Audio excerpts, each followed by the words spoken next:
Okay, now I'm checking the tolerance in the idler gear bushings with the shaft. I've got the magnetic base stuck to the other side of the gear set and my dial indicator on this side, and I'm moving that shaft up and down and getting the reading of the slop in there. Now, I am reading a little bit out on the shaft from the bushing. In the manual, they recommend using a special narrow feeler gauge in between the shaft and the bushing. Well, I don't have that, of course, so I have to do it this way. So my reading will actually be exaggerated higher since I'm reading off the end of the shaft. So it's actually not quite as bad as the reading I'm getting.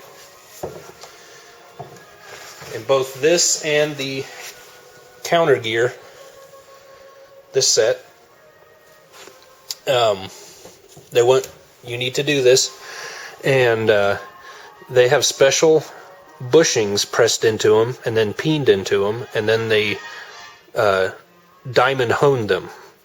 And so originally they were serviced as a set. You just, if your bushings were worn out, you would order the whole gear set. Not that you can't rebuild it, but I hope we don't have to. Anyway, 2 to 4 thousandths is what they want, and I'm about right at 4, if you can see that reading I'm getting. And again, that's exaggerated because I'm out on the shaft from the bushing. And I put a little oil on there. So that one will be good. I'm going to check the counter gears now. So the first thing in was the last thing out. The reverse idler gear. We just checked the shaft. I've got motor oil on it right now. I'm going to put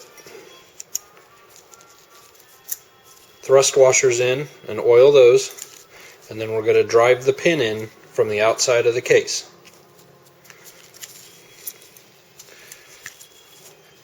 And when you're putting this back in, this set of teeth is chamfered. You want that to the rear, because this set is always in contact with the counter gear. You have that sliding gear that will contact these, so they are the chamfered ones.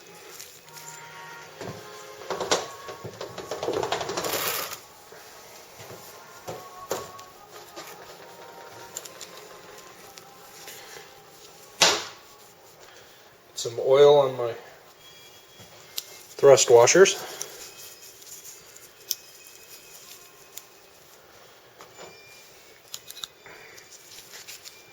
Stick them on the gear set.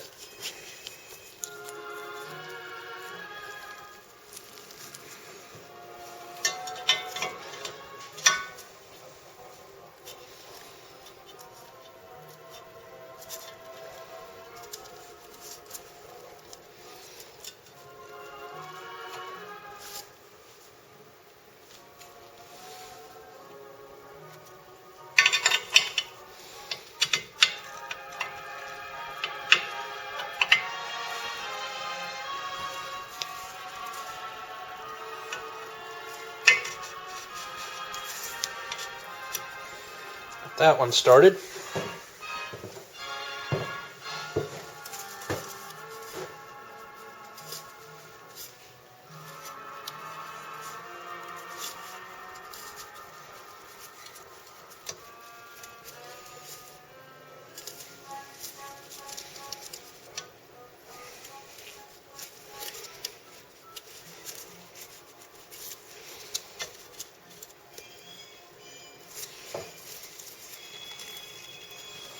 Okay, there we go.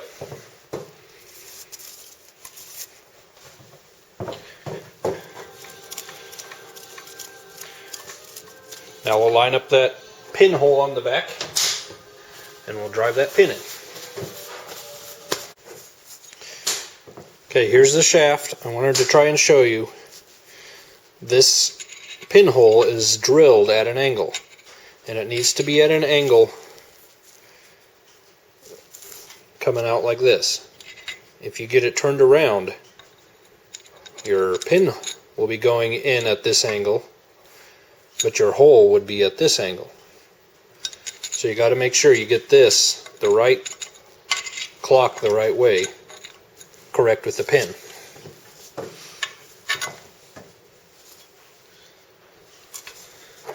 So I'm going to try to push this back in.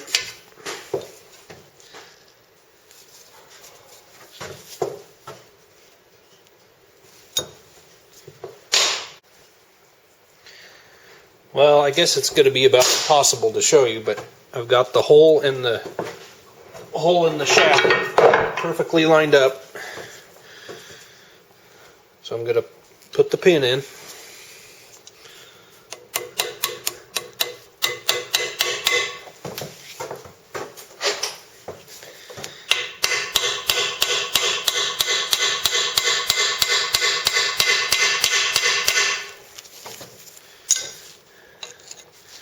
I'm going to have to move you.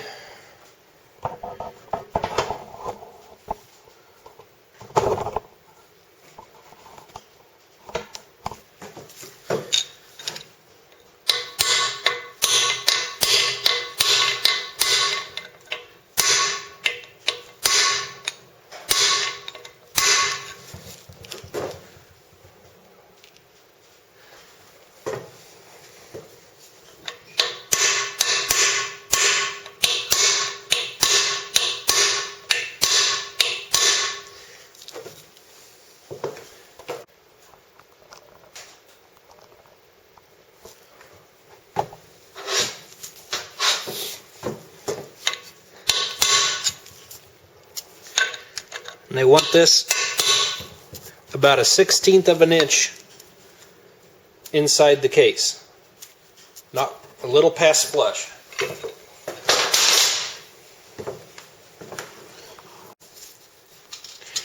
Now I'm going to replace the 2 plugs I knocked out to get that idler shaft out.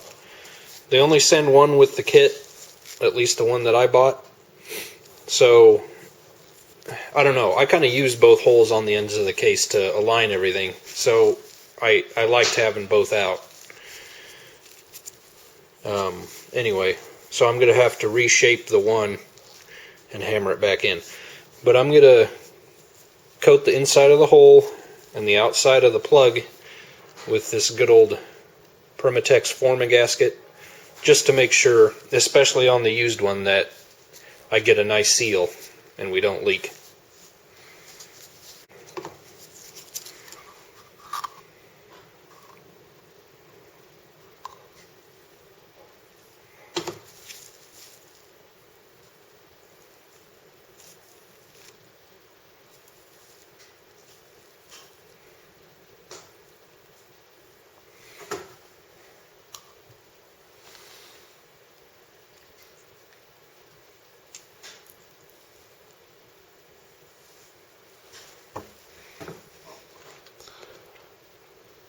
Put it in with a convex side out.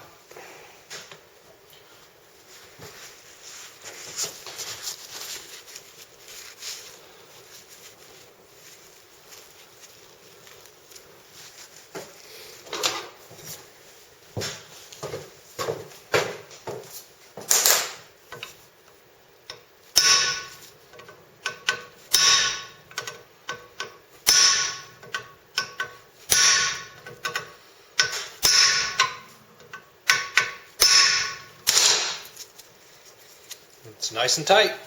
Okay, I'll do that on the other side now.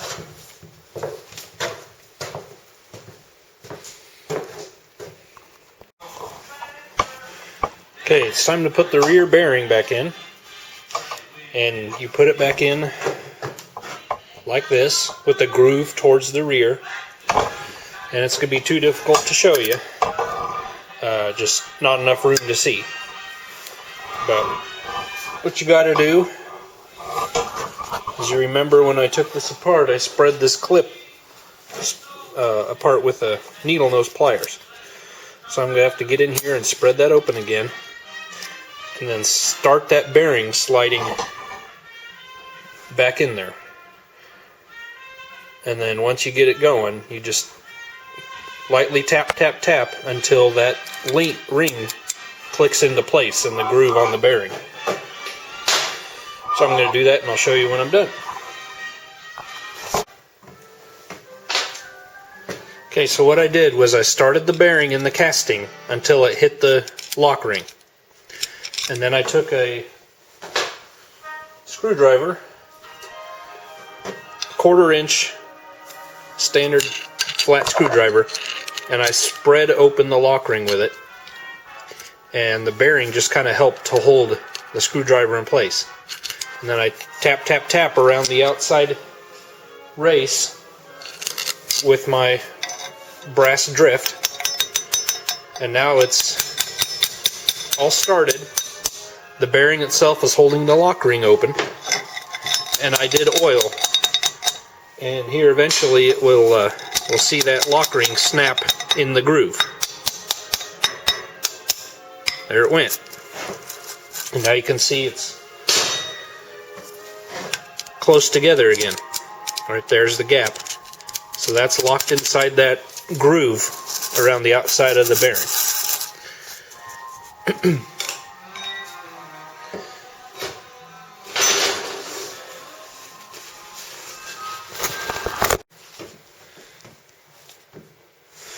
Okay, now we're going to take apart the synchronizer drum. So you take your second speed gear, just pull that out, and I've already pulled one of these out. But anyway, this is your second speed gear. Put that aside. And you take off your low and reverse gear. Put that aside. And what did I do with that cone? Oh, I already got it in there. Okay. Okay.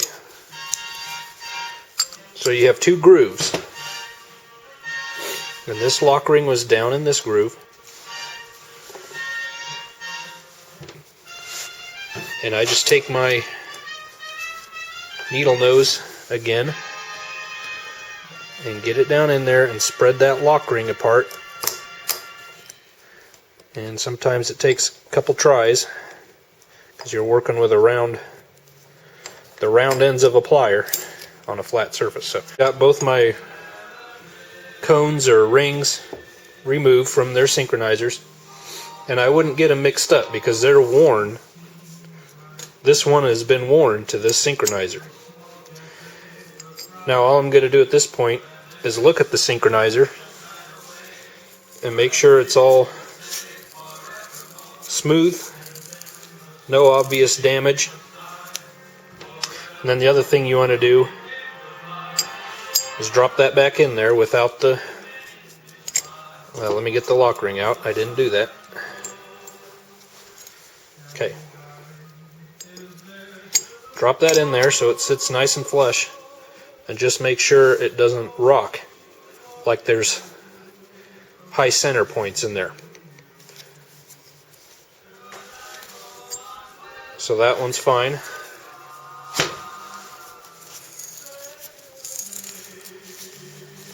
And it'd be a good idea to clean all this, which I will do, and I should do that. Clean it and then check it. But I think these are going to be just fine. So I'll go ahead and clean this all up, get all the old nasty junk out of there, and then just reassemble it.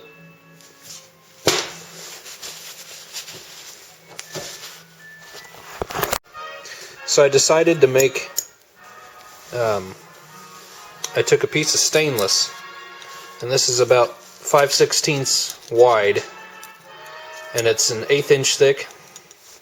10 gauge would probably work pretty good, but it's, you know, unlike a screwdriver that comes to a point and is beveled, it's straight on the sides. So I'm going to try that, and I think that would probably be a much easier, you know, I can completely let go of it and it just stays there. So let's see if this ring goes in there any easier.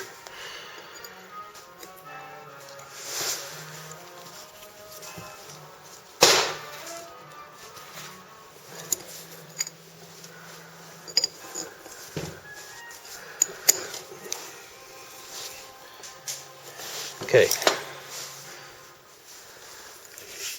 It's still holding that lock ring wide open, and that this ring is all the way down, all the way around. So it should be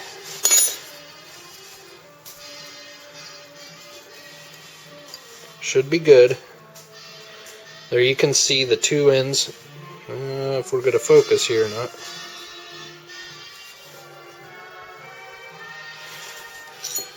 Anyway, I can see through the slot. There you can see the groove in the ring, and the snap ring is in the groove. And then what you want to do is spin it all the way around and make sure that snap ring is in the groove the whole way around. And if it isn't, just reach your screwdriver in there, spin. If you find a spot it's not, just reach your screwdriver in there and pop it in. Okay, my synchronizers are good.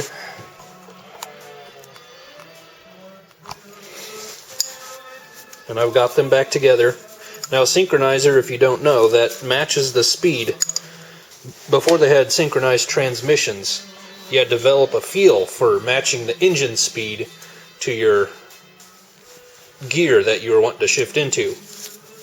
If you've heard the term double clutching, that was just a method of doing that. They developed synchronized transmissions. You could go, now like this one, you could be in third gear, you could shift down into second without worrying about it. Just push the clutch in. The synchronizers match the gears, the two gears of speeds together for you, and so you could shift while on the go, easily shift. And on this one, low gear isn't synchronized, so you would have to come all the way to a stop before you could shift into low gear. So I have that back together. We're going to put the low and reverse gear back on. Slide that on like that. Now this has a spring. It's kind of hard to see. It probably just looks like a groove on the screen. But there's a little ring right there. That is a spring. It's on that one, and it's on the input shaft. Right there. You know, this goes on both ends of this drum. The manual says you don't have to, it's not necessary to service those. But if you do take those off for any reason, to change out a gear or something, then you have to replace them. So I'm just going to leave those as they are, or I really doubt I will be able to find any anyway. So.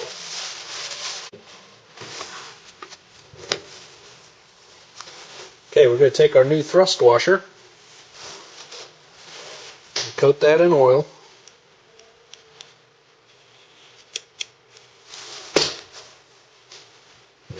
We're going to stick that onto the second speed gear.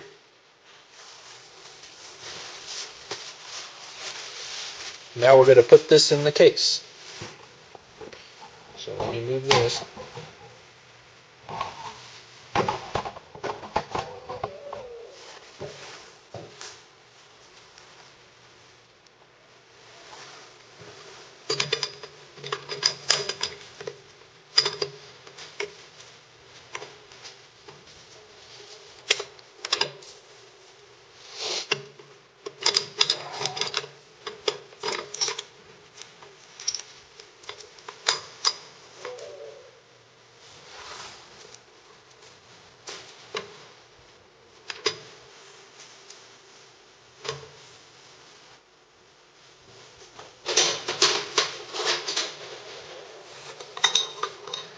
To put my brass punch all the way through it and into that rear bearing that we installed.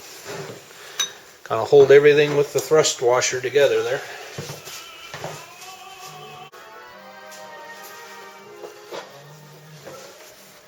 Okay, now I'm going to oil the main shaft.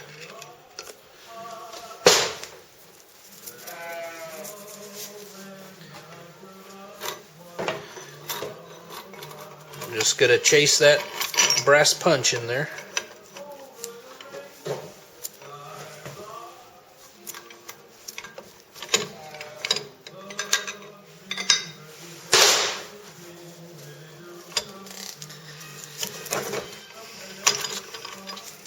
Okay, I got the end through the bearing. Now I've got to match these lugs with the lugs in the synchronizer barrel. Okay. There should be about only so far I can get it.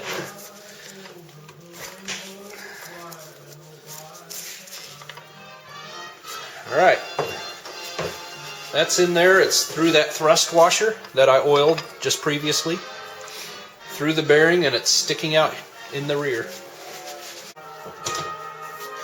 Now I'm going to give this end of the main shaft a couple soft taps with the rubber mallet just to make sure it's in.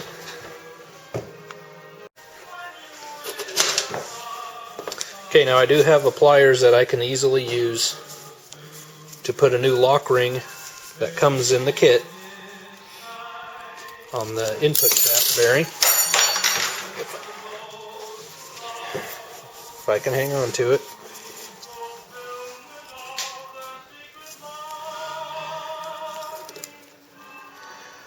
Spread that open enough to get it over the bearing. There we go.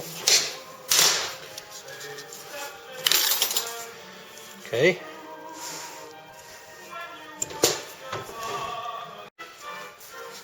Now I'm going to take my grease gun,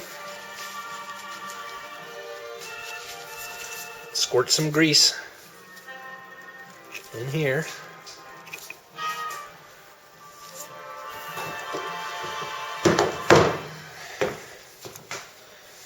I'm going to spread it around.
Okay, we're going to take what we just did, try to line it up as good as we can on the main shaft.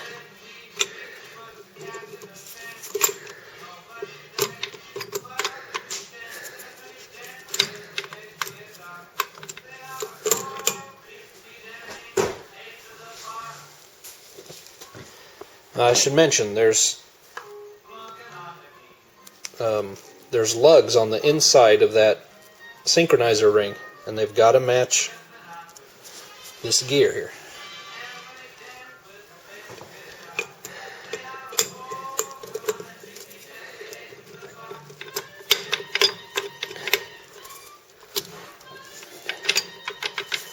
Okay, I think I'm getting it.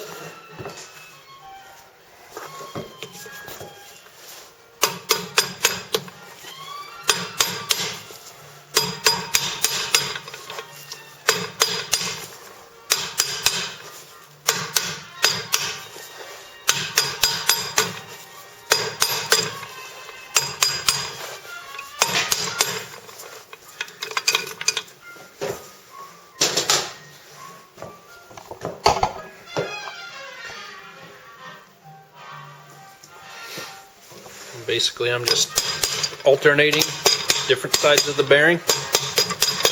You can see it's all the way, the lock ring's all the way up against the case.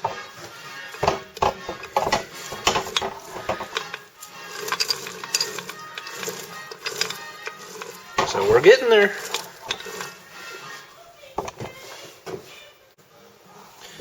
Now it's time for the front bearing retainer. I wanted to show you gaskets that are still made in the USA. Best gasket. And this kit is good for all 3 speeds from 37 to 54. And if I just wanted the 2 gaskets for this transmission, you know, I could have bought a sheet of gasket material and cut them. That'd be very simple to do. But this set also comes with all the gaskets you need for your drive shaft, universal joint ball setup on this car. So I wanted to replace all those anyway, so I went ahead and got the gasket set. So we're going to go ahead and put this on.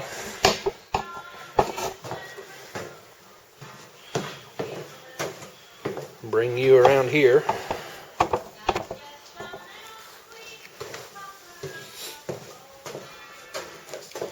Now there's an oil slot under the bearing right here. That's where oil drains back into the case. There's an oil slot on the retainer right there, and a matching oil slot on the gasket.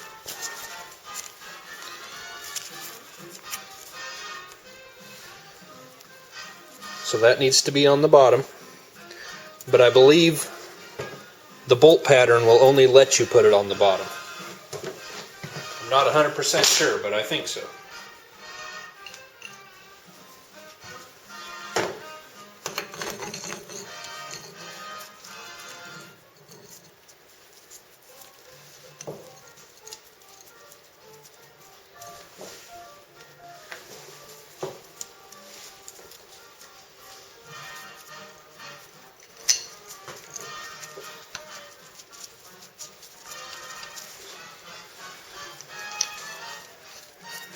All those in. And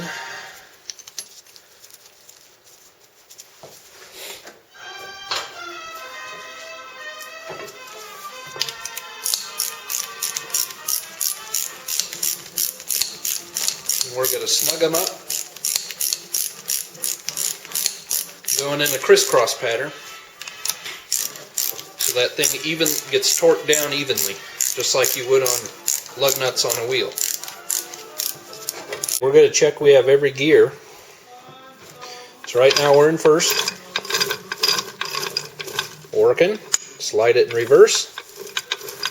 Go in the opposite way. And then make sure we have second and third. Okay. Super cool. Okay, now we'll put in the driven gear for the speedometer.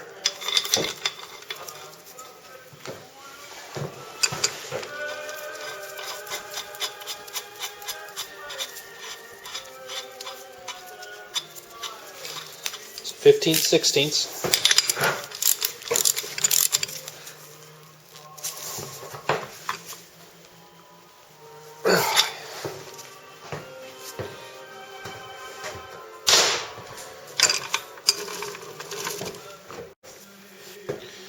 Okay, now we're going to put the speedometer drive gear and the spacer back on. Slide them in. And now we're going to put the universal joint yoke back on.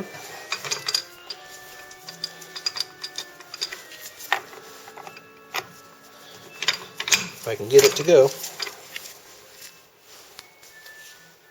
I don't know why it's being stubborn.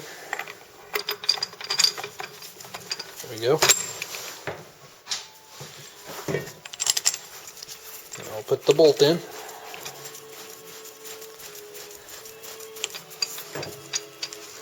Put it in 2 gears at once.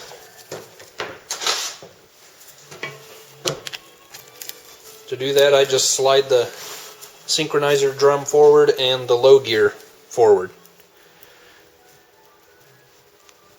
Okay. Nice and tight.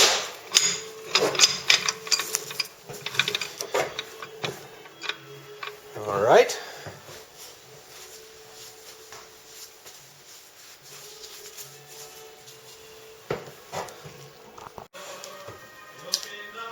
Okay, it's time to put the cover and the shift mechanism back on.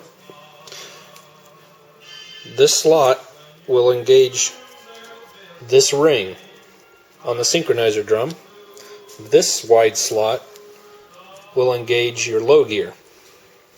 So they kind of need, just kind of play with it, lining them up, moving the, I would just slide the gears as instead of these. I'm going to put a little oil on here.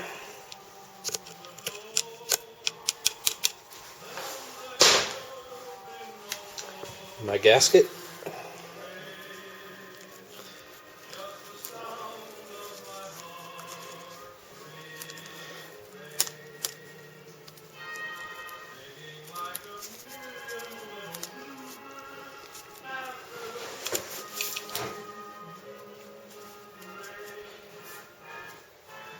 Okay.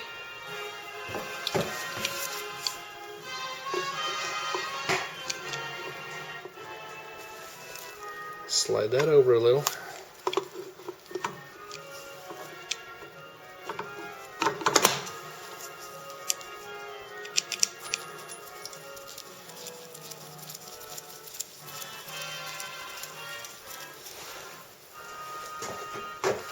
One.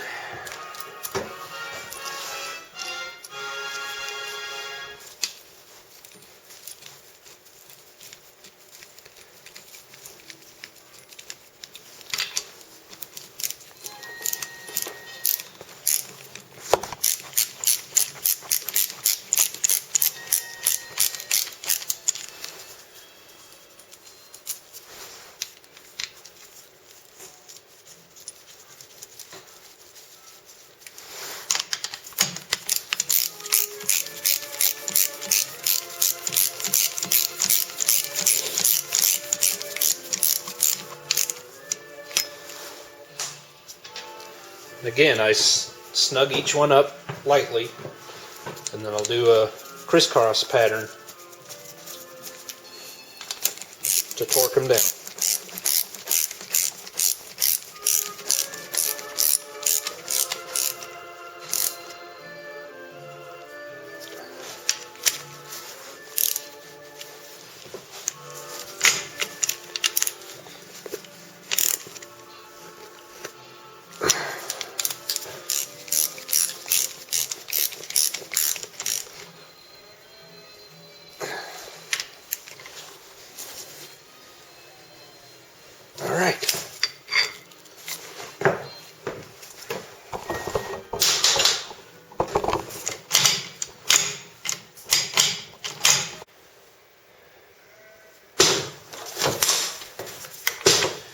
Okay, we're going to get these nice and tight, and what you want to end up with is your flat spots. Let's say a flat spot on the left and right edge in line with the edge of the lock plate, parallel, so that this flat spot will be at an angle with the corner. So I need to turn this one a little bit more. And that way, when you bend that corner back up, it can grab that flat spot. Okay, turn this one a little more. A little more. That looks pretty good. So now I'm going to come in here with the chisel again. Chisel that up. Well, we did it. It's all back together and it's looking good. Ready to be reinstalled. If you have your own project like this and you weren't sure how to proceed, I hope this helped. And I will try to get a video of installing the clutch and replacing all of that stuff and bolting this thing up to the back of the engine. I think that might be helpful too.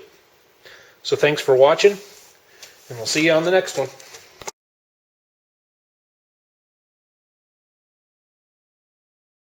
I have hardware that my grandpa kept, so it goes way back. My hardware and me.